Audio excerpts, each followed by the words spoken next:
ಈಗಾಗಲೇ ನಿಮಗೆ ಗೊತ್ತಿದೆ, ಈ ಕ್ಷೇತ್ರದಲ್ಲಿ ಆನೆಗಳ ಹಾವಳಿಯಿಂದ 11 ಜನ ಸತ್ತಿದ್ದಾರೆ. 11 ಜನ ಸತ್ತಿದ್ದಾರೆ. ಕಾಡ್ಕೋಣ ಹಾವಳಿಯಿಂದ 3 ಜನ ಸತ್ತಿದ್ದಾರೆ. ರೈತರು ತೋಟಕ್ಕೆ ಹೋಗದೇ ಇರೋ ಪರಿಸ್ಥಿತಿ ನಿರ್ಮಾಣ ಆಗಿಬಿಟ್ಟಿದೆ.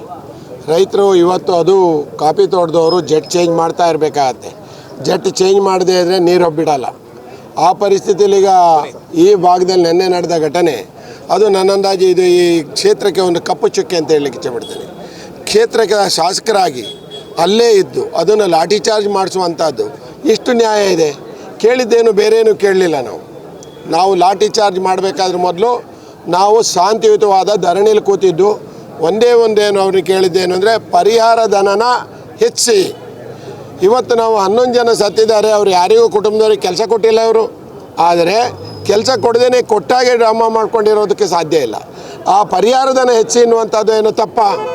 ಹಾಗೆ ನಾವು ಅವರಿಗೆ ಆ ಕುಟುಂಬಕ್ಕೆ ಕೆಲಸ ಕೊಡಿ ಅಂತ ಹೇಳಿದ ತಪ್ಪ? ಅದನ್ನು ನಿನ್ನೆ ನಡೆದ ಒಂದು ಏನಂದರೆ ಲಾಠಿ ಚಾರ್ಜ್ ಮೂಲಕ ದಮನ ಪ್ರವೃತ್ತಿನ ಬಿಟ್ಟುಬಿಡಿ ಅಂತ ಹೇಳ್ತೇನೆ. ಅದು ಸಾಧ್ಯ ಇಲ್ಲ. ಅದು ಸಾಧ್ಯನೇ ಇಲ್ಲ. ಎಷ್ಟು ನೀವು ಅದನ್ನು ಹತ್ತಿಕ್ಲು ಹೋಗ್ತೀರಾ ಅಷ್ಟು ಮೇಲೆ ಬರುತ್ತೆ. ಅದು ಸಾಧ್ಯ ಇಲ್ಲ. ಅದು ಬಿಟ್ಟು ನ್ಯಾಯಯುತವಾದ ಬೇಡಿಕೆಗಳನ್ನು ಈಡೇರಿಸಲೇಬೇಕು.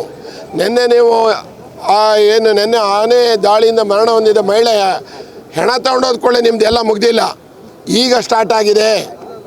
ಕ್ಷೇತ್ರದಲ್ಲಿ ರೈತರ ಏನು ಯಾತ್ರೆಗಳು, ರೈತರ ಪ್ರತಿಭಟನೆಗಳು, ರೈತರ ಈ ಹೋರಾಟಗಳು ಈಗ ಸ್ಟಾರ್ಟ್ ಆಗಿದೆ. ಇದನ್ನು ನೀವು ದಮನ ಮಾಡಲಿಕ್ಕೆ ಸಾಧ್ಯನೇ ಇಲ್ಲ ಅನ್ನೋದನ್ನು ಸರ್ಕಾರಕ್ಕೆ ಎಚ್ಚರಿಕೆ ಕೊಡಲಿಕ್ಕೆ ಶುರು ಮಾಡ್ತೇನೆ. ಮತ್ತು ಲಾಠಿ ಚಾರ್ಜನ್ನು ಇಡೀ ರಾಜ್ಯ ನೋಡಿದೆ, ಜನರು ನೋಡಿದ್ದಾರೆ. ಇಲ್ಲ ಯಾವುದೇ ರೀತಿ ಲಾಠಿ ಚಾರ್ಜ್ ಆಗಿಲ್ಲ ಅಂತೇಳಿ ಅಧಿಕಾರಿಗಳು MLA ಅವರೆಲ್ಲ ಮಾತಾಡ್ತಾರೆ. ನನಗೆ ಅದು ಅರ್ಥ ಆಗದೆ ಇರೋದು. ಯಾಕಂದರೆ ಲಾಠಿ ಚಾರ್ಜನ್ನು ನಾವು ನೋಡಿದಾಗೆ ಇಡೀ ರಾಜ್ಯ ನೋಡಿದೆ. ಅಥವಾ TV ಮಾಧ್ಯಮಗಳು ಬೇರೆ ಕಡೆ ಲಾಠಿ ಚಾರ್ಜ್ ತಂದು ತೋರಿಸಿದ್ರೆ ಅಲ್ಲ, ಇಲ್ಲಿ ಅವ್ರು ತೊಗೊಂಡೋಗಿ ಬೇರೆ ಕಡೆ ಮಾಡಿದ್ರೆ ಏನಲ್ಲಿ ಏನಾದರೂ ಈ ಪ್ರಿಂಟ್ ನಡೀತಾ?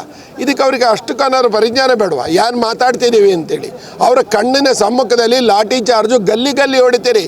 ಏನಾದ್ರು ನಾವೆಲ್ಲ ಗಲ್ಲಿ ನೋಡಿದರೆ ಕಡುಬುಗೆರೆದು ನೆನ್ನೆನೆ ಜಾಗ ತೋರಿಸ್ಬಿಟ್ರಿ. ಯಾರಿಗೆ ಹೊಡಿತಾರೆ ಅನ್ನೋದು ಗೊತ್ತಿಲ್ಲ, ಎಲ್ರಿಗೂ ಓಡಿಸ್ಕೊಂಡು ನೋಡ್ಕೊಬಿಟ್ರಿ. ಇವತ್ತು ನೀವು ಹೇಳ್ತೀರಿ ಲಾಠಿ ಚಾರ್ಜ್ ಮಾಡಿಲ್ಲ ಅಂತ.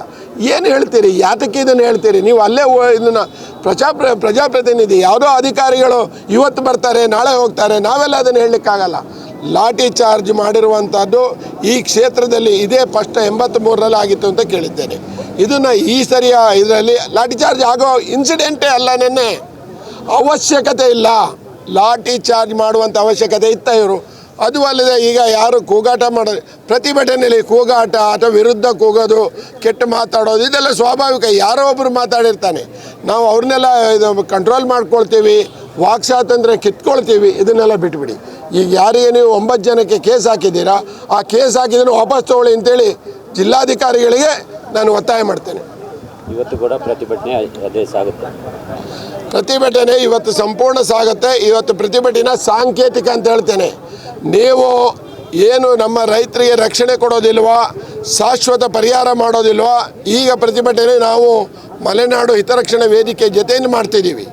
ಮುಂದೊಂದು ದಿನ ಎರಡೂ ಪಕ್ಷಗಳು NDA ಪಕ್ಷಗಳು ಕೈಗೆತ್ತಿಕೊಳ್ಳೋದಕ್ಕೆ ಮೊದಲು ನೀವು ಎಚ್ಚೆತ್ಕೊಳ್ಳಿ ಅಂತ ಹೇಳ್ತೇನೆ.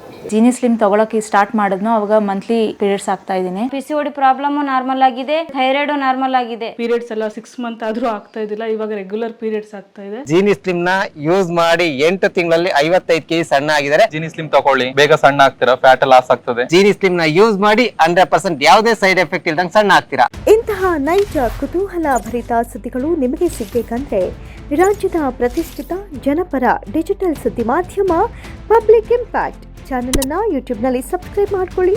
ವಿಡಿಯೋ ಇಷ್ಟವಾದರೆ ಲೈಕ್ ಮಾಡಿ, ನಿಮ್ಮ ಇಷ್ಟದವರಿಗೆ ಶೇರ್ ಮಾಡಿ ನಮ್ಮನ್ನು ಪ್ರೋತ್ಸಾಹಿಸಿ. ಹಾಗೆಯೇ ಫೇಸ್ಬುಕ್ನಲ್ಲಿ ಪಬ್ಲಿಕ್ ಇಂಪ್ಯಾಕ್ಟ್ ಫಾಲೋ ಮಾಡೋದನ್ನು, ಇನ್ಸ್ಟಾದಲ್ಲಿ ಜೊತೆಯಾಗೋದನ್ನು ಮಿಸ್ ಮಾಡಬೇಡಿ. ಜಾಹೀರಾತು ಹಾಗೂ ಬಿಸ್ನೆಸ್ ಪ್ರಮೋಷನ್ಗಾಗಿ ಸಂಪರ್ಕಿಸಿ 9606037450 ಅಥವಾ 9353224116. ಇದು ಪಬ್ಲಿಕ್ ಇಂಪ್ಯಾಕ್ಟ್, ಜನಶಕ್ತಿಯೇ ನಿರ್ಣಾಯಕ.